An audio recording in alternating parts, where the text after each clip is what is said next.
Hello YouTube stars అందరూ ఎలా ఉన్నారు? నేనైతే చాలా బాగున్నాను. ఈ వీడియో ఏంటని చూస్తున్నారో, నేనైతే బెంగళూరు నుండి భద్రాచలం అయితే వెళ్తున్నాను అనమాట. ఎక్స్ప్రెస్ లైన్ ట్రావెల్స్ అయితే బుక్ చేసుకున్నాను. అత్తిబెల్లి నుంచి అయితే స్టార్టింగ్ పాయింట్ అనమాట. ఇదైతే మీ వీడియోలో చూస్తున్నది అత్తిబెల్లి అనమాట. నేను బస్ కోసం అయితే వెయిట్ చేస్తున్నాను. 1 అవర్ ముందే నేను బోర్డింగ్ పాయింట్కి రీచ్ అయిపోయాను. డ్రీమ్ బేకరీ దగ్గర అనమాట బోర్డింగ్ పాయింట్. సో నేను 1 అవర్ అక్కడైతే బస్ కోసం అయితే వెయిట్ చేశాను అనమాట. 1 అవర్ అయితే నించోవాల్సి వచ్చిందనమాట. ఎందుకంటే అక్కడ కూర్చోవడానికి ప్లేస్ ఏమీ లేదు. 1 అవర్ నించోనే ఉన్నాను. ఇంకా బస్ వచ్చి 15 మినిట్స్ లేట్ వచ్చింది. Express line travel bus numbers కొంచెం సిమిలర్గా ఉన్నాయన్నమాట. సో వచ్చిన ప్రతి బస్ని చూస్తూ ఉండాల్సి వచ్చింది. ఇది ఫస్ట్ బస్సు, తర్వాత అది సెకండ్ బస్ అనమాట వాళ్ళది. మా బస్ వచ్చేసరికి 3:30కి స్టార్టింగ్ టైం అయితే 3:45 టైంకి అట్లా వచ్చింది. అట్ లాస్ట్ బస్ అయితే వచ్చిందనమాట. బస్ ఎక్కేసాను. అత్తిబెల్లిలో సిటీ దాటేసరికి 3 అవర్స్ అట్లా పట్టింది. ఇక్కడైతే డిన్నర్కి ఆపారు. 9:30 ఆ టైం అయిందనమాట. నేనైతే చికెన్ బిర్యానీ తీసుకొని తినేసాను అనమాట. ఎందుకంటే నేను ఆఫ్టర్నూన్ ఏమీ తినలేదు. సో నైట్ చికెన్ బిర్యానీ తినేసాను. కడుపు ఫుల్గా ఉంటే నిద్ర బాగా వస్తుంది, ఇంకా వామిటింగ్స్ కూడా అవ్వవు అని నాకైతే ఒక ఫీలింగ్ అనమాట. బట్ ఫుల్ ప్లేట్ అయితే తినలేకపోయాను. హాఫ్ అయితే వదిలేసి వచ్చాను అనమాట. ఇదైతే హైదరాబాద్ అంతా దాటేసి హైవే పైన ఉంది బస్సు.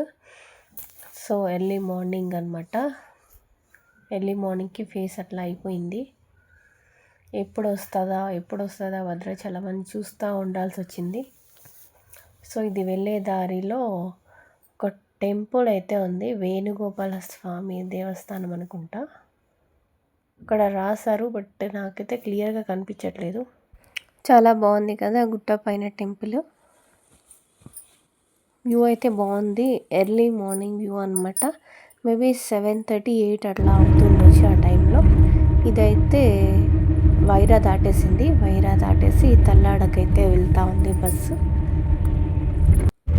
సూర్యాపేట, ఖమ్మము, వైరా, ఇది తల్లాడ అనమాట. తల్లాడ డాన్ బాస్కో స్కూల్లో. సో ఎప్పుడెప్పుడు భద్రాచలం వస్తుందా అని వెయిట్ చేస్తూ ఉండాల్సి వస్తుంది. ఇది మేబీ కొత్తగూడెం అనుకుంటా. కొత్తగూడెం అయితే వచ్చింది బస్సు.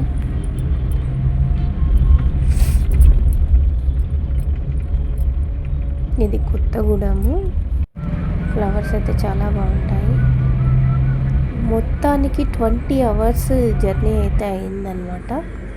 నేను బెంగళూరు నుంచి భద్రాచలం వచ్చి, భద్రాచలం నుంచి మళ్ళీ మా ఇంటికి వెళ్ళేసరికి నాకు మొత్తానికి 12 o'clock అయినట్టుంది. సో ఇది పాల్వంచ హనుమాన్. ఆ గుట్టలు అన్నీ చూసి మనం గుర్తుపట్టేయచ్చు పాల్వంచ అనేసి.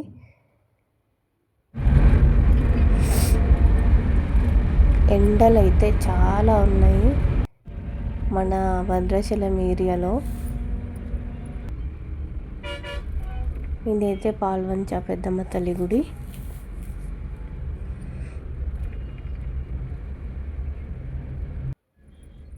అట్ లాస్ట్ భద్రాచలం అయితే వచ్చేసింది అనమాట బస్సు.